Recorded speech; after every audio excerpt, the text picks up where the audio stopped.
Hi students, welcome back to my channel MD happy. ಆತ್ಮೀಯ ವಿದ್ಯಾರ್ಥಿಗಳೇ, Radhe Radheya.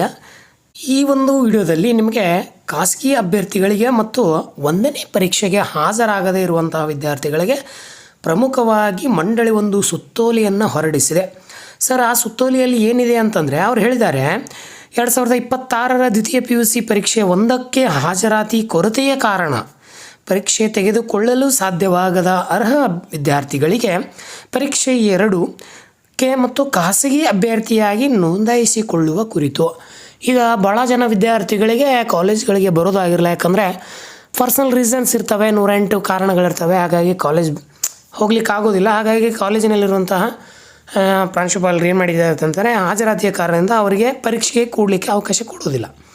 So ಅಂಥ ಅಭ್ಯರ್ಥಿಗಳಿಗೆ ಮಂಡಳಿ ಏನು ಮಾಡಿದೆ ಅಂತಂದರೆ, ಒಂದು ಪರೀಕ್ಷೆ 2ರಲ್ಲಿ ನಿಮಗೆ ಅವಕಾಶವನ್ನು ಕೊಟ್ಟಿದೆ.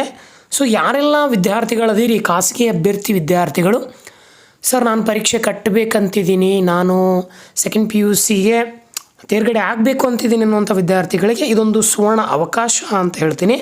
ಸೊ ನೀವು ಮಾಡಬೇಕಾಗೋದಿಷ್ಟೇ ಏನಪ್ಪ ಅಂತಂದರೆ, ಆ ಒಂದು ನೀವು ಅಡ್ಮಿಷನ್ ಮಾಡಿರುವಂಥ ಕಾಲೇಜ್ಗೆ ಭೇಟಿ ಕೊಡಿ, ಅಥವಾ ನಿಮ್ಮ ಅಕ್ಕಪಕ್ಕದಲ್ಲಿರುವಂಥ ಒಂದು ಯಾವುದಾದ್ರೂ ಸರ್ಕಾರಿ ಮತ್ತು ಖಾಸಗಿ ಯಾವುದಾದ್ರೂ ಕಾಲೇಜ್ ಇರಲಿ, ಅಲ್ಲಿ ಭೇಟಿ ಕೊಟ್ಟು ಈ ಒಂದು 2ನೇ ಪರೀಕ್ಷೆಗೆ ಸಿದ್ಧತೆಯನ್ನು ಮಾಡಿಕೊಳ್ಳಿ ಅಂತ ಹೇಳ್ತೀನಿ.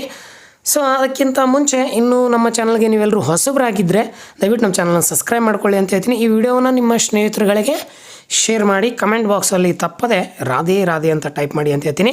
ಸೊ ಬನ್ನಿ, ಈ ಒಂದು ಸುತ್ತೋಲೆಯಲ್ಲಿ ಏನೆಲ್ಲ ಮಾಹಿತಿ ಕೊಟ್ಟಿದ್ದಾರೆ ಅಂತೇಳಿ ನಾವು ಇಲ್ಲಿ ನೋಡ್ತಾ ಹೋಗೋಣ. ದ್ವಿತೀಯ PUC ಪರೀಕ್ಷೆ 1ಕ್ಕೆ ಹಾಜರಾತಿ ಕೊರತೆಯ ಕಾರಣ ಏನು ಮಾಡಿದ್ದಾರೆ ಅಂತಂದರೆ, ನಿಮಗೆ 2ನೇ ಪರೀಕ್ಷೆ ಇಟ್ಟು ಖಾಸಗಿ ಅಭ್ಯರ್ಥಿಯಾಗಿ ಅಲ್ಲಿ ನೋಂದಣಿ ಮಾಡಿಕೊಂಡಿದ್ದಾರೆ. ಈ ಮೇಲಿನ ವಿಷಯಕ್ಕೆ ಸಂಬಂಧಿಸಿದಂತೆ 2026ರ ದ್ವಿತೀಯ PUC 1ಕ್ಕೆ ಏನು ಪರೀಕ್ಷೆ 1 ಇದೆಯಲ್ಲ, ಅಲ್ಲಿ ಪರೀಕ್ಷೆ ತೆಗೆಯಲು ಕಾರಣವಾಗಲು ಸಾಧ್ಯ 31/3/2026ಕ್ಕೆ 17 ವರ್ಷ ತುಂಬಿದ, ನೋಡ್ರಿ ಅಲ್ಲಿ ಏನು ಹೇಳ್ತಾನೆ ಅವರು, 31/3/2026 ಅಂದರೆ ಈ ಹೋದ ತಿಂಗಳು ಮಾರ್ಚಲ್ಲಿ 31ನೇ ತಾರೀಕಿಗೆ 17 ವರ್ಷ ತುಂಬಿದ ಕಲಾ ವಾಣಿಜ್ಯ ಮತ್ತು ವಿಜ್ಞಾನ ವಿಭಾಗದ ವಿದ್ಯಾರ್ಥಿಗಳು ಪ್ರಸ್ತುತ PUC ಪರೀಕ್ಷೆ 2ಕ್ಕೆ ಕಲಾ ವಾಣಿಜ್ಯ ವಿಭಾಗಕ್ಕೆ ಆಯ್ದ ಸಂಯೋಜನೆಗಳೊಂದಿಗೆ ಖಾಸಗಿ ಅಭ್ಯರ್ಥಿಯಾಗಿ ನೋಂದಾಯಿಸಿಕೊಳ್ಳಲು ಅರ್ಹರಿದ್ದು, ಅವರಿಗೆ ಮಂಡಳಿಯ ನಿಯಮಾನುಸಾರ ಏನು ಮಾಡಿದ್ದಾರೆ ಅಂತಂದರೆ ಕಾಲೇಜಿನಲ್ಲೇ ನೋಂದಾಯಿಸಿಕೊಳ್ಳುವುದು ಅಂತ ಕೊಟ್ಟಿದ್ದಾರೆ. ನಿಮ್ಮ ಒಂದು ಪಕ್ಕದ ಕಾಲೇಜಿಗೆ ಹೋಗಿ ಭೇಟಿ ಕೊಟ್ಟು ಅಲ್ಲಿ ನೋಂದಾಯಿಸಿಕೊಳ್ಳಿ ಅಂತ ಹೇಳ್ತಾರೆ. ದ್ವಿತೀಯ PUC ಪರೀಕ್ಷೆ 2ಕ್ಕೆ ನೋಂದಾಯಿಸಿಕೊಳ್ಳಲು ಸಂಬಂಧಪಟ್ಟ ಕಾಲೇಜಿನ ಪ್ರಾಂಶುಪಾಲರಿಗೆ ಕೆಳಗಿನ ನಮೂದಿಸುವಂತೆ ಅಗತ್ಯ ಕ್ರಮವನ್ನು ವಹಿಸುವುದು ಅಂತ ಹೇಳ್ತಾರೆ ಪ್ರಾಂಶುಪಾಲರಿಗೆ. ಯಾರೆಲ್ಲ ಖಾಸಗಿ ಅಭ್ಯರ್ಥಿಗಳಿದ್ದೀರಿ, ನೀವು ನೇರವಾಗಿ ಆ ಕಾಲೇಜಿನ ನಿಮ್ಮ ಪಕ್ಕದ ಕಾಲೇಜು ಅಥವಾ ನೀವು ಅಡ್ಮಿಷನ್ ಮಾಡಿರುವಂಥ ಕಾಲೇಜಿಗೆ ಹೋಗಿ ಭೇಟಿ ಕೊಟ್ಟು ಅಲ್ಲಿ ನೀವು ಕೆಲವು ಮಾಹಿತಿಗಳನ್ನು ಇಲ್ಲಿ ಕೊಟ್ಟಿದ್ದಾರೆ ನೋಡಿರಿ. ಖಾಸಗಿ ಅಭ್ಯರ್ಥಿಯಾಗಿ ನೋಂದಾಯಿಸಿಕೊಳ್ಳುವ ಆ ಸಮಯದಲ್ಲಿ ಪ್ರತಿ ಅಭ್ಯರ್ಥಿಯು ಕಾಲೇಜಿನಲ್ಲೇ ಪಾವತಿಸಬೇಕಾದಂಥ ಶುಲ್ಕಗಳು ಅಂತ ಹೇಳ್ತಾರೆ. ಅಂದರೆ ನಾನು 2ನೇ ಅಭ್ಯರ್ಥಿ ಅಂದರೆ ಖಾಸಗಿ ಅಭ್ಯರ್ಥಿಯಾಗಿ ನಾನು ಪರೀಕ್ಷೆ ಬರೀಬೇಕು ಅನ್ನೋಂಥ ವಿದ್ಯಾರ್ಥಿಗಳು ಕೆಲವು ಪಾವತಿಗಳಿದೆ, ಅಂದರೆ ಶುಲ್ಕ ಇದೆ, ಇಲ್ಲಷ್ಟು ಫೀ ಇದೆ, ಆ ಫೀಯನ್ನು ಕಟ್ಟಬೇಕಾಗ್ತದೆ. ಸರ್, ಹಾಗಾದರೆ ಯಾವ್ಯಾವ ಫೀ ಇದೆ ಅಂತ ಇಲ್ಲಿ ನೋಡ್ತಾ ಹೋದಾಗ ಇಲ್ಲಿ ನೋಡಿ, ಮೊದಲನೇದು ಈ ನೋಂದಣಿ ಶುಲ್ಕ ಅಂತ ಇರ್ತದೆ, ರಿಜಿಸ್ಟ್ರೇಷನ್ ಫೀ ಅಂತ ಇರ್ತದೆ. ಇಲ್ಲಿ ಕಾಲೇಜಿನಲ್ಲೇ ಉಳಿಸಿಕೊಂಡು ಅಂಚೆ ವೆಚ್ಚ ಮತ್ತು ಪರಿಶೀಲನಾ ಶುಲ್ಕವನ್ನು ಪ್ರಾಂಶುಪಾಲರು ಸಿಬ್ಬಂದಿಗೆ ಉಪಯೋಗಿಸುವುದಂತ. ಅಂದರೆ ಇಲ್ಲಿ ನಿಮ್ಗೆ ಏನು ಮಾಡ್ತಾನೆ ಅಂತಂದರೆ, ಅವನಲ್ಲ ನಿಮ್ಮನ್ನು ಕಾಲೇಜಿನಲ್ಲಿ ಉಳಿಸ್ಕೊತಾರೆ. ತದನಂತರ ಅಂಚೆ ವೆಚ್ಚ, ಅಲ್ಲಿ ಕೆಲವೊಂದು ವೆಚ್ಚಗಳು ಬರ್ತವೆ, ಫೀ ಅಥವಾ ಪೋಸ್ಟ್ ಆಗಿರ್ಬೋದು, ಅಥವಾ ಯಾವುದಾದ್ರೂ ನಾವು ಇಂಟ್ರಿಗೇಟಿವ್ ಅಂತೀವಲ್ಲ, ಏನು ನಾವು ಪರಿಶೀಲನೆ ಯಾವುದು ಈ ಅಭ್ಯರ್ಥಿ ಕಡ್ಡಾಯ ಅರ್ಹದನ ಇಲ್ಲೋ ಅಂಥದನ್ನೆಲ್ಲ ಚೆಕ್ ಮಾಡಲಿಕ್ಕೆ ನಿಮಗೆ ಏನಪ್ಪ ಅಂತಂದರೆ ಫೀಯನ್ನು ಇಡ್ತಾರೆ. ಪರಿಶಿಷ್ಟ ಜಾತಿ ಮತ್ತು ಪರಿಶಿಷ್ಟ ಪಂಗಡದವರು ಮತ್ತು ಇತರೆ GM ಏನಿರ್ತಾರಲ್ಲ ಎಲ್ಲರಿಗೂ ಒಂದೇ ರೀತಿಯಾದಂಥ ಫೀಯನ್ನು ಇಟ್ಟಿದ್ದಾರೆ. ಯಾವುದೇ ಇಲ್ಲಿ ಸಮಾನವಾದಂಥ ಫೀಯನ್ನು ಇಟ್ಟಿದ್ದಾರೆ ನೋಡಿರಿ. ಅವ್ರಿಗೂ 65, ನಿಮಗೂ 65.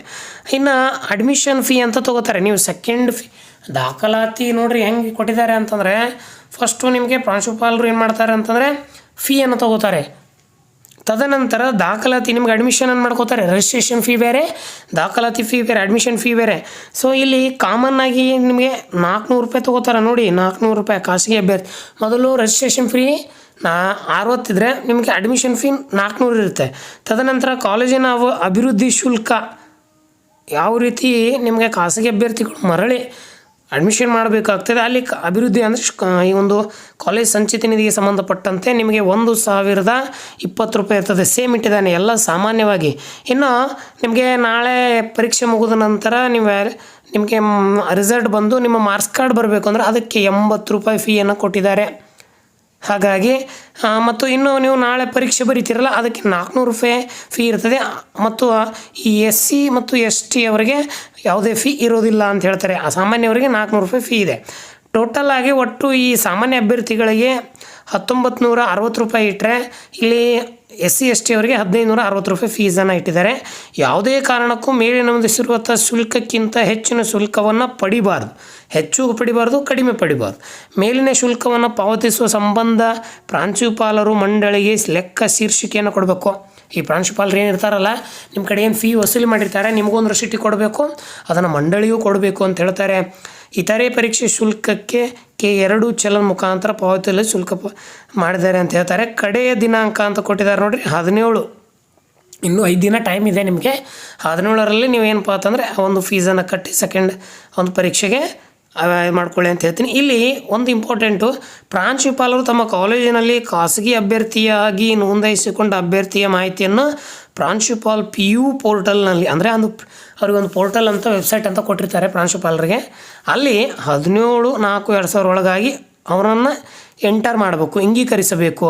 ತಪ್ಪಿದಲ್ಲಿ ಅಭ್ಯರ್ಥಿ ಪ್ರವೇಶ ಪತ್ರ ಸೃಜನಶೀಲ ಆಗುವುದಿಲ್ಲ ಅಂತಂದರೆ, ಒಂದು ವೇಳೆ ಪ್ರಾಂಶುಪಾಲರು ಏನಾದರೂ ಅವನ್ನು ಕೊಡಲಿಲ್ಲ ಅಥವಾ ಅಂಗೀಕರಿಸಲಿಲ್ಲ ಅಂತಂದರೆ ನಾಳೆ ಆ ಅಭ್ಯರ್ಥಿಯ ಹಾಲ್ ಟಿಕೆಟ್ ಬರೋದಿಲ್ಲ ಅಂತ ಹೇಳ್ತಾರೆ. ಕಾಲೇಜಿನ ಖಾಸಗಿ ಅಭ್ಯರ್ಥಿಯಾಗಿ ನೋಂದಾಯಿಸಿಕೊಂಡ ಅಭ್ಯರ್ಥಿಗಳು ಚೆಕ್ ಲಿಸ್ಟ್ ಸೃಜಿಸಿಕೊಂಡು ಶುಲ್ಕ ಪಾವತಿಸಿದ ಮೂಲ ಚಲನದೊಂದಿಗೆ ಸಂಬಂಧಪಟ್ಟಂಥ ಜಿಲ್ಲಾ ಉಪನಿರ್ದೇಶಕರಿಗೆ ದಿನಾಂಕ 21-26 ಒಳಗೆ ಸಲ್ಲಿಸಬೇಕು ಅಂತ ಹೇಳ್ತಾರೆ. ಅಂದರೆ ನೀವು ಯಾರು ಖಾಸಗಿ ಅಭ್ಯರ್ಥಿಗಳು ಚಲನ್ ತುಂಬಿರ್ತೀರಿ ಅಂಥ ಅಭ್ಯರ್ಥಿಗಳು ಅಲ್ಲಿ ಕಾಲೇಜ್ ಪ್ರಾಂಶುಪಾಲರು ಏನು ಮಾಡ್ತಾರೆ ಅಂತಂದರೆ, ಒಂದು ಚೆಕ್ ಲಿಸ್ಟ್ ಬರ್ತದೆ. ನಿಮ್ಮ ಹೆಸರು, ನಿಮ್ಮ ವಿಳಾಸ, ನಿಮ್ಮ ಡೇಟ್ ಆಫ್ ಬರ್ತು ಪ್ಲಸ್ ನಿಮ್ಮ ವಿಷಯ ಎಲ್ಲವೂ ಬರ್ತದೆ. ಅದನ್ನು ತೆಗೆದುಕೊಂಡು ಆ ಒಂದು ಉಪನಿರ್ದೇಶಕ ಕಾರ್ಯಾಲಯಕ್ಕೆ ಭೇಟಿ ಕೊಡಬೇಕು ಅಂತ ಹೇಳ್ತಾರೆ.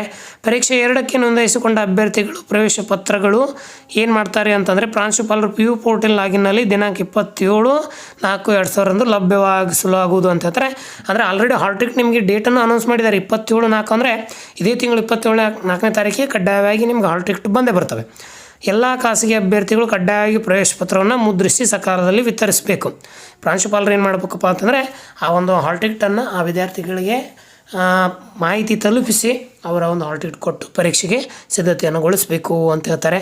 ಸೊ ಇದಿಷ್ಟು ಈ ಒಂದು ಏನಪ್ಪ ಅಂತಂದರೆ ಸರ್ಕ್ಯುಲರ ಒಂದು ಕ್ಯಾಂಡಿಡೇಟ್ ಎಕ್ಸಾಮಿನೇಷನ್ 2ಗೆ ಸಂಬಂಧಪಟ್ಟಂಥದ್ದಾಗಿತ್ತು. ಯಾರೆಲ್ಲ ನಾನು ಪರೀಕ್ಷೆ ಕಟ್ಟಬೇಕು PUCಗೆ ಅನ್ನುವಂಥ ವಿದ್ಯಾರ್ಥಿಗಳಿಗೆ ಇದೊಂದು ಉಪಯುಕ್ತ ಮಾಹಿತಿ ಆಗ್ತದೆ ಅಂತ ಹೇಳ್ತೀನಿ. ಸೊ ಈ ವಿಡಿಯೋವನ್ನು ಅತಿ ಹೆಚ್ಚು ನಿಮ್ಮ ಸ್ನೇಹಿತರುಗಳಿಗೆ ಶೇರ್ ಮಾಡಿ. ಭಾಳಷ್ಟು ಜನ ಕನಸು ಕಂಡಿರ್ತಾರೆ, ಭಾಳಷ್ಟು ಜನ ಏನೇನೋ ಮಾಡ್ತಾ ಇರ್ತಾರೆ, ಬಟ್ PUC ಆಗಿರಲ್ಲ. ಅಂಥ ವಿದ್ಯಾರ್ಥಿಗಳಿಗೆ ಅನುಕೂಲ ಆಗ್ತದೆ ಅಂತ ಹೇಳ್ತೀನಿ. ಸೊ ವಿಡಿಯೋ ಹೇಗೆ ಅನ್ನಿಸ್ತು ಅಂತೇಳಿ ಕಮೆಂಟ್ ಮೂಲಕ ತಿಳಿಸಿ. ಸೊ ಎಲ್ರಿಗೂ ಒಳ್ಳೆಯದಾಗಲಿ. ಧನ್ಯವಾದಗಳು. ರಾಧೇ ರಾಧೇಯ.